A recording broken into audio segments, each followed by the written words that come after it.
Muito boa tarde. A minha fama de conseguir cumprir horários e companhia hoje está toda posta em causa. Eu vou ter de pensar que desculpa é que arranjo para meter as culpas em alguém, mas pronto, até lá vamos tentar recuperar aqui o tempo. Há algumas alterações. Eu de manhã falei como é que iam funcionar as sessões da Landry e da MRE. Vamos começar com a da Landry agora e depois então voltamos à da Timex, uma vez que temos pessoas que ainda não estão presentes. E sobre a Landry, portanto, tivemos, como sabem, uma impossibilidade de estar presente do engenheiro Carlos Maia Nogueira e eu tinha duas hipóteses. Uma era cancelar naturalmente a sessão, a outra era tentar aproveitar o momento para pelo menos partilhar alguns tópicos que falei com ele e que foram úteis para nós, a certa altura, para compreender o papel também da Landry nisso tudo. Ok, muito bem. Portanto, o engenheiro Carlos Maia Nogueira transmitiu-me que, do que se lembra, e temos sempre de recordar que já passavam 40 anos de tudo isto, mas que ele ficou com a representação da Sinclair para Portugal e para as colónias mais ou menos em outubro de 1980. Isto é a ideia que ele se lembrava. Começou a receber encomendas a partir de dezembro, ainda dos EX80, ou seja, a Landry ainda vendeu computadores EX80 em Portugal, e depois então ZX81. Ele contou-me uma ou duas peripécias. Uma que eu ainda não consegui localizar, mas que era interessante, que foi a primeira iniciativa que ele tomou foi colocar um anúncio no jornal que ele acha que tinha sido o Expresso, a anunciar a venda do ZX81 com um determinado talão. E aqui é giro, porque da mesma forma que hoje de manhã o João Paulo Sacotto falou a importância do pagamento a horas da SGO como forma de financiar a empresa, o Carlos Maia Nogueira transmitiu-me precisamente a mesma coisa. Ou seja, o que é que ele jogava? Ele recebia as encomendas, recebia o pagamento das encomendas e entregava a 30 dias. E era assim que ele conseguia fazer a encomenda para a Inglaterra, sem ter capital para o fazer, e ir buscar os computadores, que ele diz que inclusivamente foi procurar os primeiros em mãos a UK. Nós temos um objeto em exposição no museu, que é uma das televisões que está lá, que era do Carlos Maia Nogueira, que através do André ele fez chegar ao museu, e que ele nos contou a história de que tinha estado, eu não sei se ele esteve mesmo com o Clive Sinclair, esteve com o pai do Clive Sinclair era a pessoa que trabalhava, o Bill Sinclair, era a pessoa que fazia, digamos, a ponte a nível de relações internacionais com muitos sítios, e a Landry terá feito uma caixa, não sei se uma mala ou não, para os EX81 e ofereceram uma à Sinclair e em retribuição a Sinclair ofereceu então uma das televisões que foram lançadas mais à frente. Isto não pode ter sido logo ao início, porque aquela televisão é de 1985, portanto há aí alguns pormenores relevantes. Uma história que eu me lembro dele contar foi quando anunciou que tinha os EX81 à venda, e ele apostou também num público estudantil como primeira abordagem. Teve um estudante à porta de casa dele às 6 da manhã à espera para recolher o computador. E, portanto, isso era outro pormenor que eu não queria que se esquecesse. Ele transmitiu, a certa altura, que contribuiu para a introdução da Triudos enquanto distribuidor de Spectrum em Portugal. Eu nunca consegui ainda confirmar isto, não é que tenha algum motivo para duvidar, mas não consegui ainda obter informação fidedigna da Triudos. E, portanto, é uma coisa que eu gostava de fazer. A entrada da Timex em Portugal, o aparecimento da Timex em Portugal no negócio do Spectrum, teve também aqui algumas situações, porque ele, neste caso, já estava a importar computadores de UK. Portanto, quando aparece a Timex em Portugal, de alguma forma ele depois vai começar a lidar com a Timex em Portugal. As coisas não foram suficientemente pacíficas, não foram totalmente pacíficas. Mais uma vez, eu aqui não tive a oportunidade de falar com o António Gomes, que entanto já faleceu, mas, portanto, supostamente houve um processo entre a Landry e a Timex em Londres, mas que depois se entenderam e a Landry começou a comprar os computadores na Timex com um determinado desconto. Vendeu também muitos Newbrains. Eu sabia que o Newbrain era um computador que foi muito utilizado em Angola e ele confirmou isso. E também o Apricot, o Microprofessor, que é um kit de aprendizagem também que nós temos no museu, e Commodores VIC-20, e eu tinha aqui a nota que ele diz também vendeu Commodores PET, mas só vendeu um. E, portanto, era outro pormenor que eu tinha aqui. A história das ajulas no Brasil, para quem foi ao museu, eu já há bocado a referi. Havia este grande incógnita de como é que os brasileiros produziram um computador que precisava de um componente que só existia em Inglaterra. E havia, mesmo no Brasil, os nossos amigos com quem falamos sobre estes temas não sabiam. E o Carlos Maia, nesta conversa que tivemos, na altura dos 40 anos do ZX81, confirmou-me que, na realidade, ele tinha enviado ajulas para o Brasil, porque, como ele disse, pagavam tão bem que dava para mandar vir o kit de Inglaterra, tirar a ULA, mandar para o Brasil e, portanto, o negócio foi feito assim. Há uns pormenores sobre como é que se podia mandar isto para o Brasil, quando é que se podia mandar, por causa de questões de alfândega e companhia, mas vamos deixar isso. Ele também disse uma coisa, é que não foi ele que vendeu ULAs de Spectrum para o Brasil. O TK90, pelo menos no Uruguai, eu disse Brasil, mas a Microdigital vendeu computadores no Brasil, no Uruguai também. E no Uruguai usaram componentes destes que só vinham para a Inglaterra, mas aí não foi a Landry, pelo menos ele não tinha a mínima ideia de ter contribuído para isto. Portanto, a nível de apontamentos que eu tenho neste momento sobre a Landry são estes. Claro que há muita informação que está nas revistas, que nós temos acesso. Há o manual de Spectrum que foi traduzido pela Landry, que está assinado por Carlos Maia Nogueira, que algumas pessoas tiveram. E, portanto, isso e mais algumas fotos que ele tem partilhado são pormenores relevantes da história em Portugal e, oportunamente, eu espero que possamos ter a Landry também numa sessão connosco, porque acho que faz todo sentido. Há aqui um papel que merece ser destacado. José Alberto, estamos em condições de avançar, então vamos avançar para a próxima sessão da Moura Relvas e Eletrónica. É uma sessão interessantíssima, mas ao mesmo tempo ingrata para nós. Força! Pronto, aqui a história, o meu contacto com o José Alberto, e depois também já deixo que se apresente, mas é muito engraçado, porque eu fui à Figueira a um evento também, uma Game Jam, um evento que o António Durão estava a organizar, e estávamos no final a conversar um bocadinho, não sei por alma de quem a conversa vai parar a Moura Relvas, o professor Joaquim Moura Relvas, e o José Alberto informa-me que trabalhou com ele, que teve relações familiares e tudo, e portanto havia aqui uma ponte. Quando começámos a preparar isto, obviamente eu convidei logo o José Alberto para estar connosco, até porque também tem uma história depois, além disso, pessoal, ligada à formação na área da banca e tudo isso que acho que é interessante compreendermos. E convidámos também, fez o favor de convidar o João Paulo Moura Relvas, que infelizmente, como eu expliquei, por questão de doença, entretanto, não pôde estar presente, mas estou seguro também que agora a porta está aberta e virá. Portanto, compete-nos a nós tentar falar um bocadinho sobre a Moura Relvas e Eletrónica. Eu, que não conhecia na época a empresa, conheço os 3 ou 4 objetos que me chegaram, e esse é o meu ponto de partida. E existe uma entrevista na internet com um dos filhos, não sei se o João Paulo ou outro, feito por um site que é o Retroarquivo, não é Retroarquivo, Retromania, que vai aparecer aí algumas coisas, que eu fiz questão de destacar onde é que fui buscar, quando não eram coisas nossas.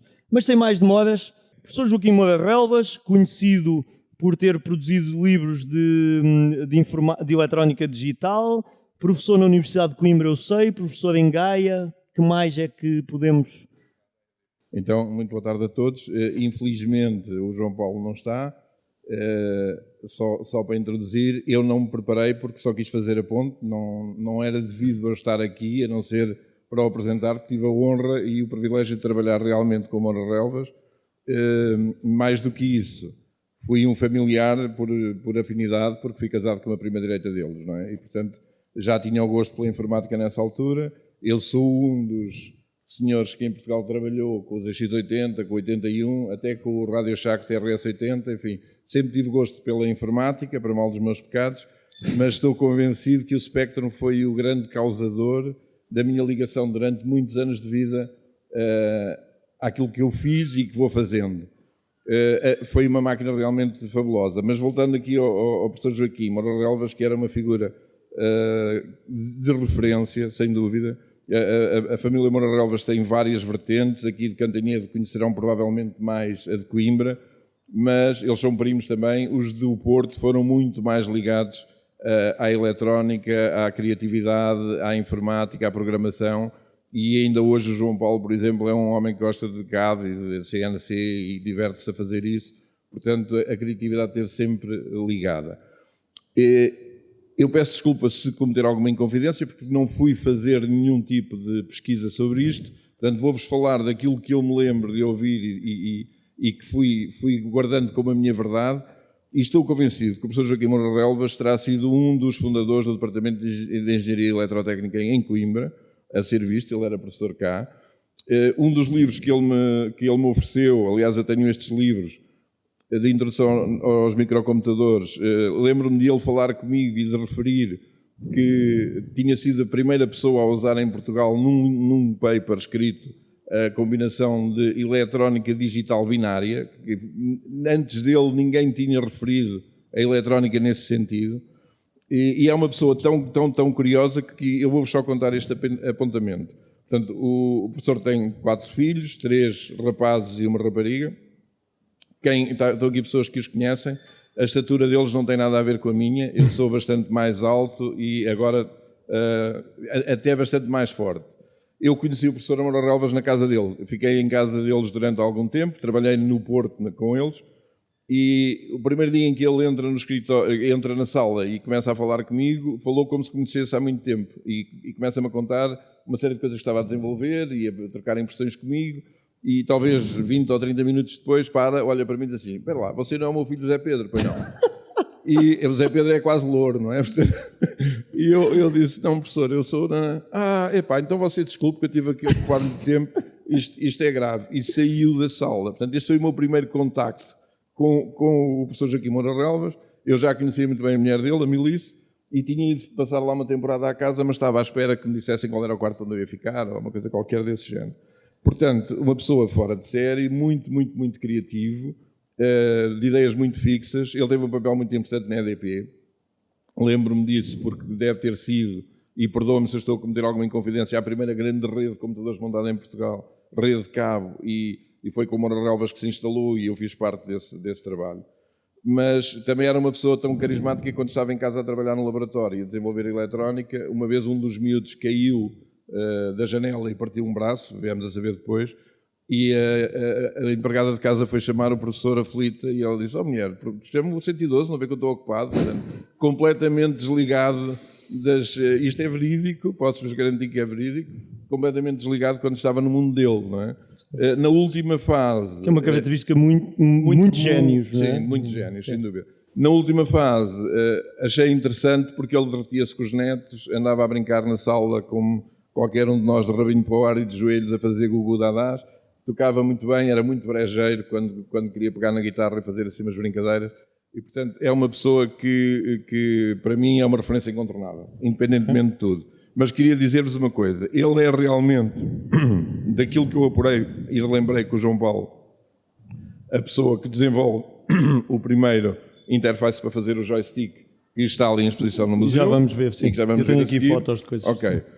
Então, entretanto, vou só acabar aqui no já agora isto até podia estar exportável. Encontrei isto online, não sei se está correto ou não. Deve estar certíssima. Era uma pessoa muito interessada na genealogia. Ele tem, inclusivamente, uma busca muito interessante. Fez o seguimento de toda a linhagem dele até supostamente pároco ou padre ligado ao Afonso Henriques e, portanto, é difícil ver uma linhagem que tenha saído do clero nessa altura, mas também não é incredível, não é? Certo. Trabalhou como professor e aqui em Coimbra também, trabalhou no Instituto de Gaia, e o que me parece mais fascinante é que ele realmente desenvolvia e era um homem que gostava de circuitos, mas tinha convicções muito, muito, muito fixas. Era muito difícil de convencer do contrário daquilo que ele pensava. E isso tornava uma pessoa difícil de integrar num projeto que não fosse ele a liderar, vamos pôr assim. Realmente viajar, eu estou a ver ali assim evocações. A primeira mesa de montagem de vídeo com que eu trabalhei foi do professor. Ele tinha uma biblioteca genial em casa, onde eu passava grande parte das noites em que devia estar a dormir. Tinha tudo o que era publicações, revistas da Scientific American, Sensiv, muita publicação e livros como deve ser. e tinha num cantinho uma mesa de mistura, eu penso que era da Sony, na altura das primeiras, edição linear, e todas as viagens que ele fazia questão de documentar. Portanto, antes de ir para qualquer sítio do mundo, lembro-me duas em particular, extensíssimas, algumas até notas para a família, a China e a África, onde ele quis ir ver mesmo indígenas e filmar indígenas a sério no estado puro, e depois ele documentava e fazia a locução. Não sei se esses filmes existem, hei de falar com o João Paulo, agora que me lembrei de ver ali os interesses dele, mas isto é real. Ele investigava a fundo qualquer área que fosse visitar e acho que quando chegava lá sabia mais do que os guias, muito provavelmente, ok? Portanto, temos ali os filhos dele, dois médicos, um deles, o Zé Pedro, trabalhou muito em programação posteriormente, começou com o Clipper, D-Base, com essa base, e depois fez uns produtos que eu acho que tiveram um notável sucesso na área de dentistas e clínicas desse género.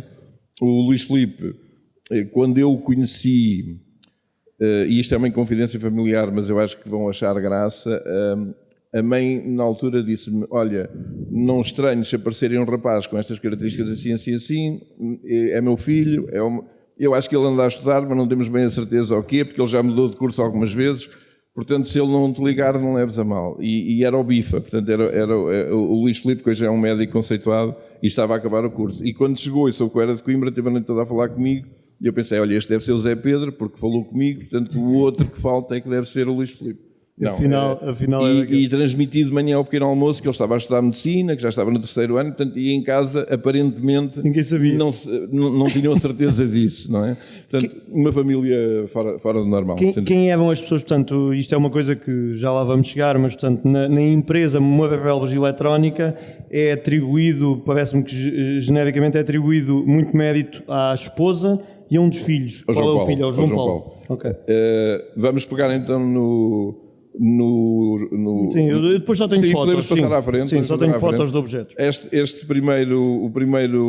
Este foi o que vimos ali em exposição à esquerda. Este é o segundo, o primeiro que eles fizeram. Este já não foi desenvolvido pelo pai do João Paulo, tanto quanto eu sei. A parte do joystick é que foi desenvolvida por ele. Ok, que aparece aqui a seguir. Esta aqui, sim, foi começada a desenhar. Foi concebido o circuito e toda a lógica inerente pelo pai do João Paulo, portanto, pelo professor, mas depois houve um choque logo à partida, porque ele queria fazer isto também com um processo barato, na linha do que era o Spectrum, e a mãe e o filho quiseram ir fazer a uma fábrica de moldes uma caixa como deve ser, um equipamento que tivesse uma apresentação como veem, que para a altura era cuidado, os moldes eram caríssimos, começou a primeira discussão entre eles e o professor, se me permite não estar aqui, fez uma birra e não desenvolveu mais nada. Portanto, eles depois tiveram que continuar com uma empresa a fazer as ideias que já tinham conversado e que estavam para ser desenvolvidas, mas já não foi o... E não se lembra do nome da empresa. Isso é uma o João Paulo disse-me, eu só não vou relembrar. Aliás, ele sabe as duas e vamos recuperar essa informação. Era uma empresa de Gaia. Eu não fixei, porque como ele vinha, não me preocupei nada com isso. Disse, olha que giro, eu também não me lembrava disso. Mas posso-vos dizer que estes joysticks foram montados pela família toda em casa, porque o João Paulo conseguiu fazer 10 e foi a Lisboa mostrá-lo às empresas. Fala-se que foram a Triudos e outros, sim. Que lhe pediram exclusivo, tanto quanto eu sei, ele dirá isso, mas e que lhe pediram logo a compra de 600 equipamentos e ele percebeu que aquilo tinha outro potencial e, portanto, não deu exclusivo, andou a negociar e tínhamos que fazer isto até ao Natal. Portanto, eu era namorado de uma prima, como vos disse na altura, todos recebemos em casa caixas e circuitos e cabos e era na garagem do João Paulo que estava a montar dia e noite, sem parar, para conseguir fazer isto. Portanto, uma história que provavelmente... Já agora, diga-se, não há nenhum outro exemplo conhecido de produção de joysticks, pelo menos para o Spectrum, de certeza absoluta em Portugal e, portanto, também por aí é interessante, seria até giro perceber porque é que se lembravam da questão do joystick. Ok. Depois temos uma coisa que naquele artigo da Retromania destacam muito, é esta versão no centro do amplificador, por causa daquele pormenor, daquele buraco. De poder ligar a fonte de alimentação, exatamente. Aquilo é muito engraçado, sim. O Spectrum não tinha botão de ligar e desligar, o meu tem, foi instalado algures na Golgan. Mas atenção, eu contesto sempre esta ideia, porque assim, há muita malta amiga que costuma brincar com isso e dizer, o F5 Lab é um agarrado que nem um interruptor meteu para poupar uns cobres. Mas Atenção, porque as tomadas em Inglaterra têm um interruptor, as nossas é que não. Se calhar isso afetou, se calhar, não sei. Sim. Eu acho que a doença mais comum dos espectros, pelo menos daqueles que eu me lembro, eu tive vários, era realmente a entrada do jack partir e que ele ficava a fazer mau contacto e, portanto, havia ali muita tendência a fazer uma solda direta ou pôr um interruptor. Eu lembro que tenho, inclusivamente, colado ainda com barro plástico um interruptor de reset, porque eu passava horas a programar isto. E agora só para vos fazer um bocadinho a ponte e como é que eu fiquei super feliz quando percebi que estava com uma relação com alguém que era primo da malta dos Moura-Relvas, que eu tinha os equipamentos, não é? E que gostava e que seguia. Eu comprei o Spectrum para jogar no Natal, como com certeza quase todos os miúdos da minha geração gostavam de ter. O que acontece, comprei em Coimbra, estava encomendadíssimo porque aquilo havia falta, tenho o tal manual... Lembra-se onde não? Era a Unifaz ou era outro sítio? Não, muito antes disso. Foi na Runca ali Andrade, que era uma loja que vendia eletrodomésticos. Foi mesmo os primeiros que vieram para Coimbra. E comprei, obviamente, um gravador de cassetes para poder pôr as cassetes e fazer play, não é? E gravar. Acontece que o meu gravador vinha avariado, portanto não funcionava. E nessa altura, a seguir ao Natal, havia... Os inventários. As coisas fechavam, portanto eu fiquei com o computador nas férias de Natal, sem conseguir carregar jogos, a não ser que fosse ao vizinho do primeiro andar, que curiosamente eu aprendi a programar com ele, usando cartões perfurados no computador da universidade, e até fazíamos uma coisa muito engraçada, que aqueles cartões eram todos postos em fila para serem lidos sequencialmente. Quando caíam, nunca perdia-se a programação, não é? Perdíamos a sequência lógica. Então fazíamos um traço a lápis ou a caneta na diagonal em cima dos cartões, porque se eles caíssem era fácil pôr a ordem. Esse rapaz trabalhou com o Henrique Madeira, com o João Gabriel, que eu conheço bem, na feitura do NR1000, que vi ali e reconheci, portanto foi ele que me ensinou a programar. E ele fartou-se de eu ir lá pedir o gravador para carregar o jogo e para depois para ir levar, não é? Que ligava na televisão lá de casa durante a noite. E então disse, tens que aprender a programar, que assim fazes tu os teus próprios jogos. E acabei a fazer programas de faturação e de vencimentos, e depois de cálculo de lajes aligeradas e pré-esforçadas, e pronto, por aí. Não é? Para estragar a pergunta ao André, ainda existe alguma coisa disso, não? Não sei se existe alguma coisa disso, mas vou procurar. Tenho pena porque há dias deitei fora, mas talvez ainda alguém tenha. Liguei até na vinda para aqui. Quando eu comprei o Spectrum, fui à procura de formação em programação depois de ter aprendido o que aprendi por mim. E havia um grupo em Coimbra que estava a começar, que era o Grupo de Investigação e Divulgação Científica, do qual o João Gabriel faz parte e outras pessoas, que pode parecer uma coisa que não tem muito interesse, mas que foi sócio fundador da Quercus, com certeza já ouviram falar, da GEOTA e de outros grupos. Esse grupo de investigação e divulgação científica, que não é mérito meu, obviamente, eu apenas pertenci, não fiz parte da Constituição, tinha várias áreas, biologia, astrologia, meteorologia, tinha praticamente tudo o que se podia saber. E então era muito pluridisciplinar. Eu na altura estava em Engenharia Civil, estudava Engenharia Civil já, tinha entrado na universidade e achava que era isso que eu queria. Já tinha passado pela fotografia, já programava e já ganhava muito mais dinheiro a programar do que, com certeza, o meu pai, que era gerente de uma empresa muito importante em Portugal. E isso levou-me a dar formação, porque quando fui à procura de formação vi que não existia, eles no GIT se contrataram para dar formação e é nesse aspecto que nós usamos precisamente o Spectrum para começar a fazer cursos de formação em informática.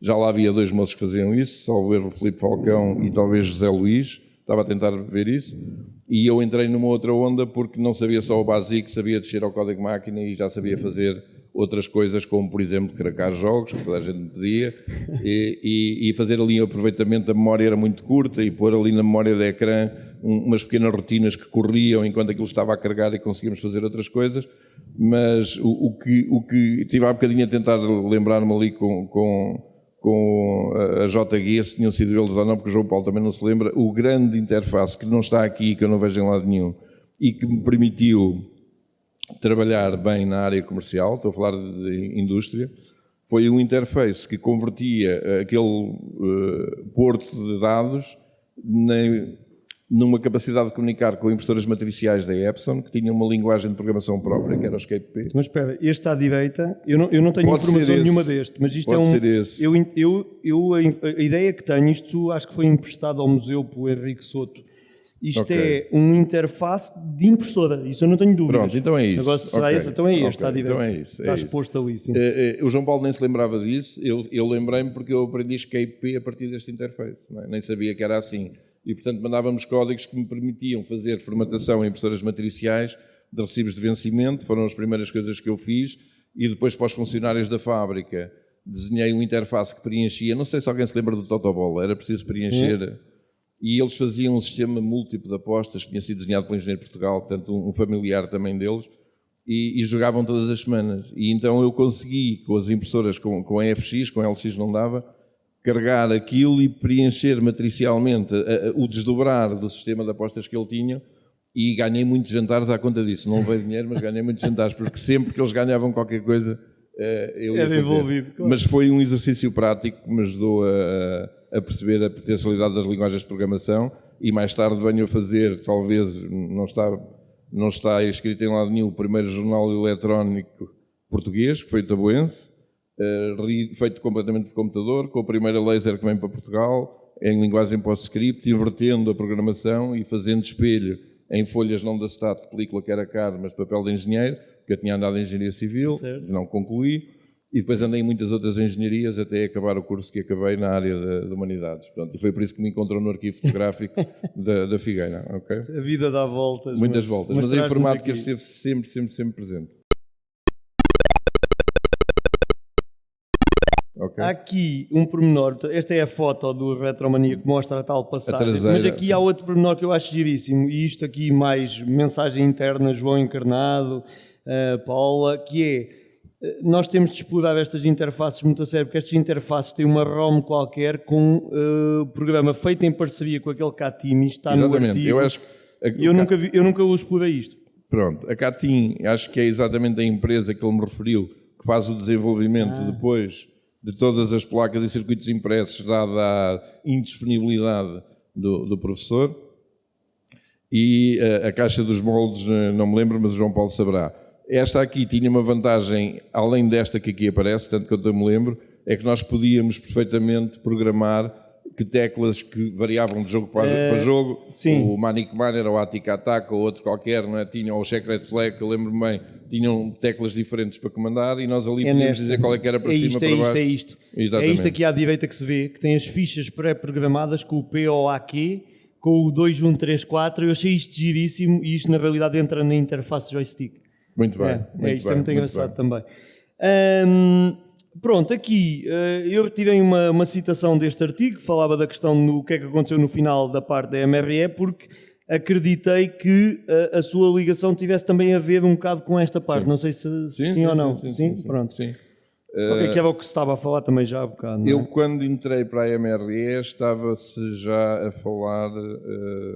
aliás, eu tinha uma loja em Coimbra, a Sépia, que era representante da Epson também, que vendia equipamentos e soluções, que me veio de uma obrigatoriedade quase.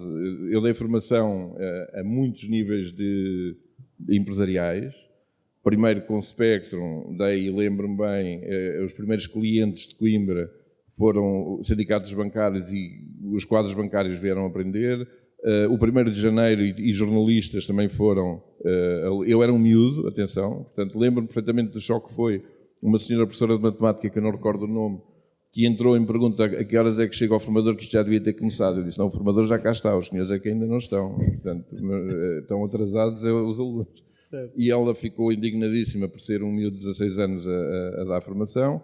Esse curso tinha uma característica muito gira, porque nos pediram, era para adultos, era à noite, pediram-nos para aceitar um miúdo, nós fazíamos cursos à tarde, mas o miúdo não podia.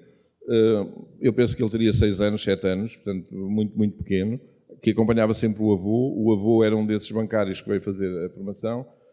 O miúdo, lembro perfeitamente de ter uma cicatriz muito recente na cara, desde o olho até à base da face, que tinha sido feito na brincadeira com o cão dele, um pastor alemão que ele adorava, e que lhe pôs a pata e sem querer rasgou a cara. E o médico que o acompanhava, o psicólogo, o pediatra, recomendou que ele fizesse coisas que o distraíssem daquilo. Mal sabia eu, quando disse que sim, claro, que se ninguém se importasse que ele podia estar, que ele ia ser muito relevante durante o curso. Um dos exemplos que vinha nos manuais da Laundry era resolver a fórmula resolvente, através de programação básica. Eu expliquei aquilo o melhor que podia, com as minhas limitações de linguagem, que continuo, com certeza se mantêm e peço a vossa compreensão. E, imediatamente, quando as pessoas começam a tentar codificar, já na parte final do curso, portanto, talvez 2 semanas, a professora de matemática levanta-se indignada e diz: não há computador nenhum com esta capacidade que consiga resolver isto. Isto é impossível, isto era preciso um supercomputador, não sei o quê, isto é uma... E estava a desancar na organização, quando esse miúdo levanta a mão e diz: Tito, já fiz. E a professora olhou para a televisão dele, não é? Que nós tínhamos aquelas televisões com efeito de madeira. Sim. Íamos alugá-las a Runkel e Andrade para serem grandes e a cores, não é? Portanto, via-se bem nas mesas. E ele disse: então experimenta lá. Punhamos os números para ver a solução e eu disse: olha, conseguiste com o avô, parabéns. E ela calou-se e no fim veio-me pedir desculpa. E é uma das histórias que eu me lembro com muito carinho. Portanto, é um game changer. Eu aprendi muita programação e depois integro a Moura Relvas na altura em que eles estão em expansão e têm uma área de edição de manuais que é Edito, têm uma área ligada a soluções informáticas que é MRI, Moura Relvas Informática, têm uma outra área só para programação porque o software foi crescendo e, salvo erro, não me aplicou.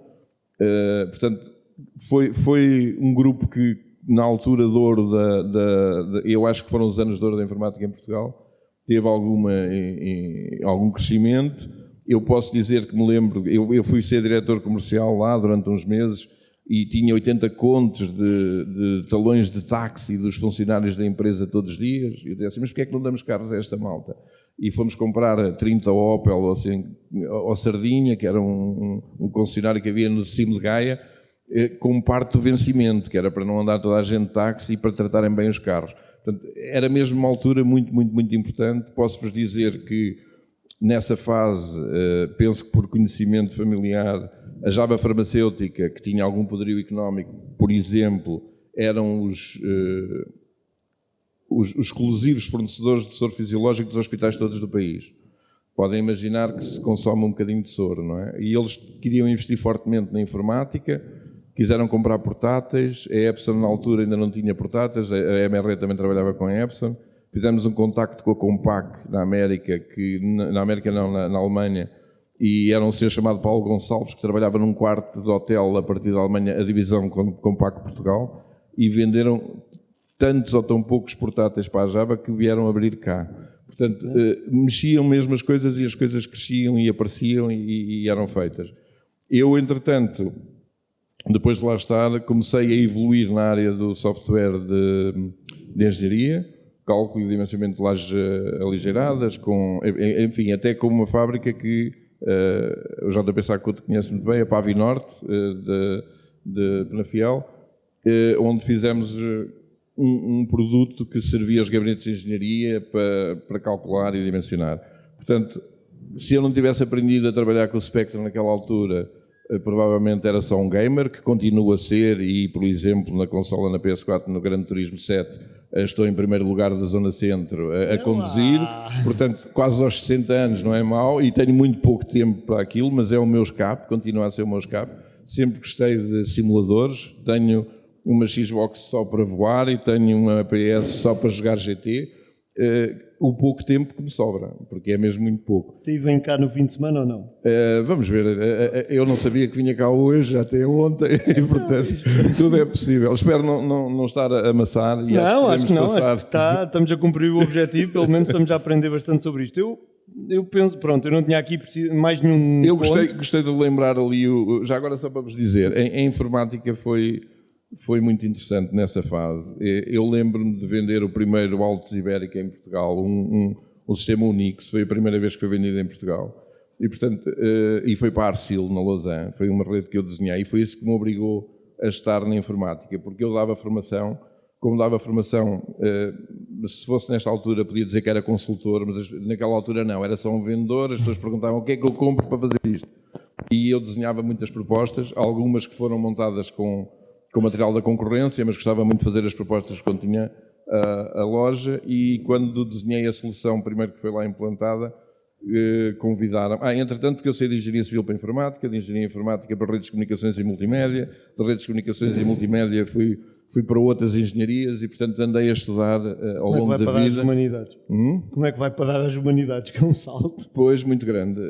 Já depois de até andar no ISEL à noite em Lisboa, de repente começa a fazer sentido para mim o colecionismo, o arquivo, o estado de fotografia, que eu comecei a trabalhar em fotografia aos 10 anos, com uma tia-avó fotógrafa, e fui empresário industrial de fotografia aos 16 anos. Portanto, na altura que não se falava em empreendedorismo, mas talvez fosse alguma coisa nesse âmbito. Claro. Na prática era um pai muito, muito aborrecido que me disse: queres ganhar dinheiro, tens de te coletar às finanças. E eu nem sabia o que isso era, não é? Mas fui lá perguntar e lá fiz o preenchimento, tudo ao contrário do que devia ser, mas certinho. E, portanto, a partir de uma certa altura começou-me a parecer que artes e património eram as coisas que me davam mais gozo, mas tudo alicerçado sempre em informática e na desmaterialização de processos. Eu passei 25 anos no Instituto Nacional de Estatística e acabei como técnico superior especialista em estatística, que é uma formação específica da área, mas desde estar responsável pelos censos em Lisboa até deixar lá uma orquestra filarmónica fundada em associativismo, portanto fui fazendo algumas coisas, perdoem-me a imodéstia, não é? E quando cheguei a essa fase percebi, gostei muito da produção musical, gosto muito do áudio, gosto muito da imagem, gosto do vídeo de processamento digital. Comecei a achar que queria terminar os meus dias nas áreas que me deram o primeiro conhecimento e as primeiras viagens pelo mundo, e a fotografia foi uma delas, e a informática foi outra. E as ciências da informação ligavam essa possibilidade de ir buscar o antigo, dos processos analógicos, passá-los para digitais e aprender a organizar e a tratar a meta-informação, que é uma coisa que nos incutem muito na estatística. E foi daí resolvi fazer o curso depois de ter um acidente em que eu pensei que não ia ficar direito, que não ia ter capacidades de conduzir, que não ia ter capacidades de pensar, porque foi uma lesão forte a nível cervical. Fui fazer um curso de condução a seguir, fui fazer para ver se ainda tinha reflexos e a coisa parece que não está má. Fui voltar a estudar. Eu disse, desta vez vou fazer o meu pai sempre quis, já não está cá, vou tentar fazer uma licenciatura. Quando nós estudamos por gosto é tudo mais fácil, tudo parece mais simples. Fiz tudo à primeira, felizmente, não é nada de especial hoje que os cursos de Bolonha são pequeninos, aquilo é... E já sabemos quase tudo, acreditem, portanto, estamos sempre a tempo. E depois fui fazer uma especialização em artes e património e foi aí que eu fui parar. Mas sempre com a informática para baixo. Sempre. Muito bem. Certo? Muito Graças bem. àquela avaria naquele gravador, digo eu, agora, daqui. Eu pergunto se alguém tem alguma questão. O André já tem, portanto, vamos às questões da audiência. Queria perguntar aqui ao Zé Alberto. Programava para a MRE, fez alguns programas na altura. Cheguei a programar com a MRE. Ok. Eu tenho um programa que ainda não partilhei com a comunidade no Planeta Sinclair, não sei se já passei ao João, da MRE, que é uma apresentação da MRE que depois até tem um jogo de slot machine lá pelo meio. Isto foi feito por si? Não creio que tenha sido, e já não me lembro de tudo o que fiz, confesso.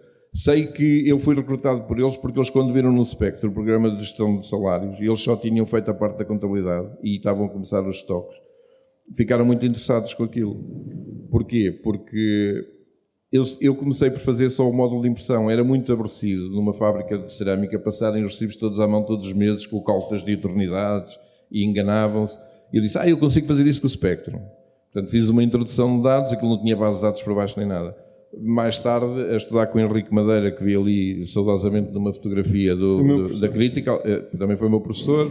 Eu até estive ali a trabalhar um tempinho como webmaster do Dependable System Group, que foi a base da Critical. Isso mesmo. Certo? E portanto, quando eles viram aquilo, acharam que era interessante nós podermos colaborar. O irmão do João Paulo, o João Paulo também programou muito, era muito vocacionado para as bases de dados, para o Clipper e para o DBase.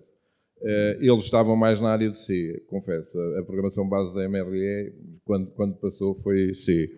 Mas nessa fase, sim, programei muita coisa, fiz muitos módulos, aproveitámos muitos, e se eu vir o código talvez me lembre de algumas coisas, porque deitei fora há muito tempo, há pouco tempo, listas e listas enfim, com código, e nós, a casa dos meus pais tinha um corredor com mais de 15 metros, íamos para lá porque dava para pôr daqueles lençóis de 135 colunas lado a lado com o código todo, e depois estávamos de joelhos a fazer o debugging, não é? E às vezes era mesmo, que aparecia uma carochita aqui ou ali, que a casa era velha, era mesmo debugging. Era bug mesmo, era bug. Pronto, não, mas são muitos anos depois. É difícil assumir a paternidade de algumas coisas. Esse do Totobola também andava lá e eu penso que não deitei fora. Acho que apesar de tudo guardei. Agora vou daqui sensibilizado, estava para vir ao museu há muito tempo. E se encontrar alguma dessas coisas, incluindo os cartazes do GITS, que eram uma fotocópia feita da caixa do Spectrum, e depois, em vez do teclado, tínhamos as letras com decalques da Mecanorma, a dizer curso de programação em BASIC, enfim. Okay. Já lá vai muito tempo. Bem. Okay. Foi um gosto estar aqui, desculpem que eu não me calo, o José Diogo já sabe isto. Mais alguma pergunta? Então, sugeria, Catarina, fotozinha da praxe e vamos passar à próxima Eu sessão. só quero agradecer a Cantanhede, já agora, se me permitem, por duas coisas. Ainda hoje vinha a pensar, mas agora temos que ir falar, eu não tenho nada para dizer, estão lá pessoas tão importantes da informática a nível nacional, que para mim é só o privilégio de dizer estive lá, não é? Não consegui vir de manhã, mas lembro-me que a primeira vez que eu falei para um público grande, e foi uma audiência sobre sistemas de informação geográfica. Na altura eu estava na concepção da base geográfica de referenciação de informação do país, para os censos. Foi aqui, organizado pela Câmara, por um engenheiro chamado João Machado, se bem me lembro. Sim, é o responsável de informática. Pronto, com tradução simultânea, uma coisa enorme, com tudo que era tubarões, e desculpem-me o termo, o presidente... Bem, todas as pessoas responsáveis pelos grandes temas de SIG de Portugal estavam cá, e vim eu, que era um técnico do INE, quase verdinho, não é? E digo assim, como é que Cantanhede me dá uma oportunidade destas? Incrível. Agora tenho esta que para mim no coração representa muito. Obrigado. E obrigado nós por... E eu mandei uma fotografia ao Diogo, que não sabia que me lembrava. O meu pai tinha muitos amigos aqui nesta terra. Eu vi. E quando eu nasci, comprou-me uma caixa de... Não é que eu seja um grande consumidor de bebidas alcoólicas, agora quase de nada, só como vegetais, mas uma caixa da adega cooperativa de Cantanhede de 1964, que é o meu ano. E eu guardei uma garrafa religiosamente dessa, fui procurá-la e mandei uma fotografia ao Diogo para mostrar que eu já estou aqui ligado desde pequenino. Pode ser que venha aqui acabar a fazer qualquer coisa. Vamos ver. Mesmo. Muito bem, muito obrigado, foi um gosto.